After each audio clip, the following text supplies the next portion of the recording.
আসসালামু আলাইকুম, কেমন আছেন সবাই? আশা করছি সবাই খুব ভালো আছেন। আমি আর দুষ্টু সাভারটা আলহামদুলিল্লাহ ভালো আছি। তো বিকালবেলায় আম্মুর বাসায় আসলাম, এসেই এক কাপ গরম গরম চা খেয়ে নিচ্ছি।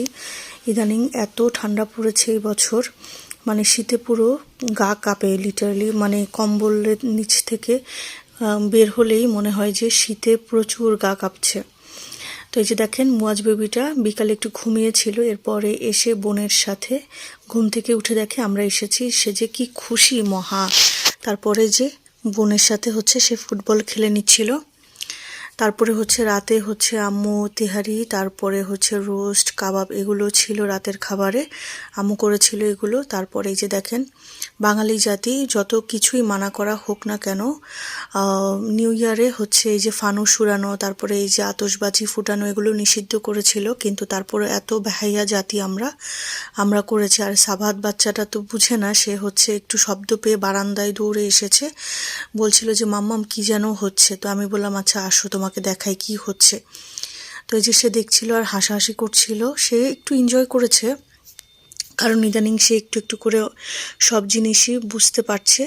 তারপর এটা পরের দিনের ভিডিও, সেদিন আর তো ভিডিও ক্লিপস নেওয়া হয়নি। সকাল সকাল নাস্তা করে নিচ্ছিলাম মা মেয়ে, আর গরম গরম চাও খেয়ে নিলাম। একটু বাইরে যাব, কাজ আছে, অনেকগুলো কাজ আছে। তো প্রথমেই একটু ব্যাংকে আসলাম, কাজ সারবো কিছু টুকটাক। এই যে দুষ্টু বাচ্চাটা দেখেন, কত লক্ষ্মী একটা বাবু, শান্ত হয়ে সে বসে আছে। সে আসতো না, কিন্তু তার জন্য একটা জিনিস কেনা হবে, সেই জন্য সে খুব এক্সাইটেড ছিল আর আমার সাথে এসেছে। না হলে সে ইদানিং আমার সাথে বের হয় না। আম্মুর বাসায় থাকলে সে সবসময় বাসাতেই থাকতে চায়।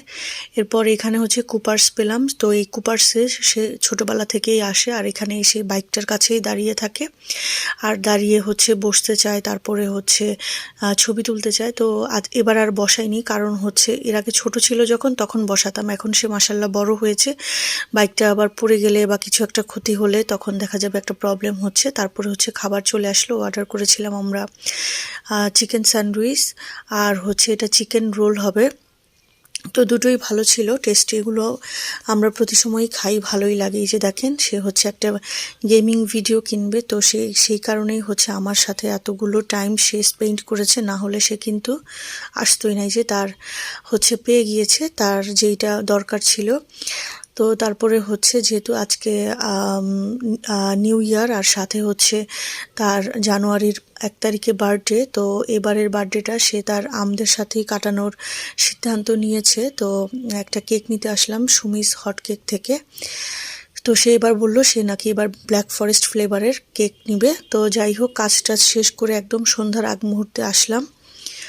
তারপরে ভাত খেয়ে নিচ্ছি। এখানে একটা সবজি ভাজি ছিল, আর চিকেন ছিল। আর এই যে দেখেন, মুয়াজ বেবিটা একটা প্লেটে অল্প একটু ভাত দিয়েছি, সেটা নিয়ে এসে ঘুরে বেড়াচ্ছে। এরপরে নুডলস আর চা দিল নাস্তায়, তারপরে সেটা খেয়ে নিচ্ছিলাম। এরপরে একটু টুকটাক আমরা ডেকোরেশন করছি। আর এই যে দেখেন, তাশরিফ বেবিও চলে এসেছে তার বোনের বার্থডে সেলিব্রেশন করার জন্য। তো বেশি একটা বড় করে এবারের বার্থডেটা আমরা আয়োজন করিনি, একদম সিম্পল, শুধু ফ্যামিলি মেম্বার ছিল। একটু আমরা বাইরে গেলাম, তো কাচ্চি ভাইতে সাবাত বাচ্চাটা বলল যে সে কাচ্চি খাবে, তো সবাই মিলে আমরা কাচ্চি ভাইতে গেলাম। এটা তার পরের দিনের ভিডিও, মানে একসাথে ছোট ছোট ক্লিপস নিয়ে দেখা গেছে যে একসাথে 2-3 দিনের ভিডিও আমি অ্যাড করে দিয়েছি, কারণ বড় ভিডিও তেমন করতে পারিনি, এক দিনের ফুল ভিডিও করা হয়নি। তো এটা নাস্তা করে নিলাম সাবাতের জন্য। তার ছোট বৌমনি সুজির হালুয়া করেছিল, সেটা সে খুব মজা করে খেলো। আর এই যে দেখেন, আমার কিউটের ডিব্বা বাচ্চাটাকে, মাশাল্লাহ, তাকে দেখতে এত ভাল লাগছিল আমার, সেই মুহূর্তে আমি তার একটা ক্লিপস নিয়ে নিলাম। আসলে মেয়েরা নাকি তাড়াতাড়ি বড় হয়ে যায়, আমার আম্মু বলে এই কথাটা, যে মেয়েরা চোখের পলকে বড় হয়ে যায়। আর এই যে দেখেন, মুয়াজ বেবিটা বেলুনটাকে হাত দিয়ে ফুটাতে পারছে না দেখে দাঁত দিয়ে সে কামড় মেরে ফুটানোর চেষ্টা করছে। এই পিঙ্ক বেলুনটা নেওয়ার আগে, তার আগে একটা বেলুনকে টুথপিক দিয়ে সে ফুটিয়ে দিয়েছে। আবার তার বোনের হাতে বেলুন দেখে আরেকটা বেলুন নেওয়ার জন্য কান্নাকাটি করছিল। এরপরে আমি আর আমার বোন মিলে একটু বাইরে বের হলাম, কিছু টুকটাক কেনাকাটা করবো এই কারণে। তো একটু দেখছিলাম। এরপরে দুপুরের খাবার খেয়ে নিচ্ছিলাম, ইলিশ মাছ আর ডিম ছিল, চচ্চড়ি করেছিল আম্মু। এই চচ্চড়িটা এত মজা হয়, মায়ের হাতের রান্না বলে কথা, সব কিছুই মজা হয়।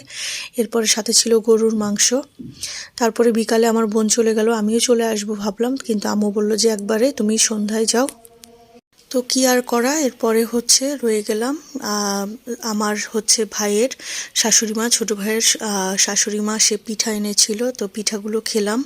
আর এই যে মোয়াজ বেবিটাকে দেখেন আমাদের সাথে খাবার খেতে বসে গেছে। তো বেগুন ভাজা ছিল, লাউ দিয়ে চিংড়ি মাছ ছিল, আর হচ্ছে গরুর মাংস ছিল।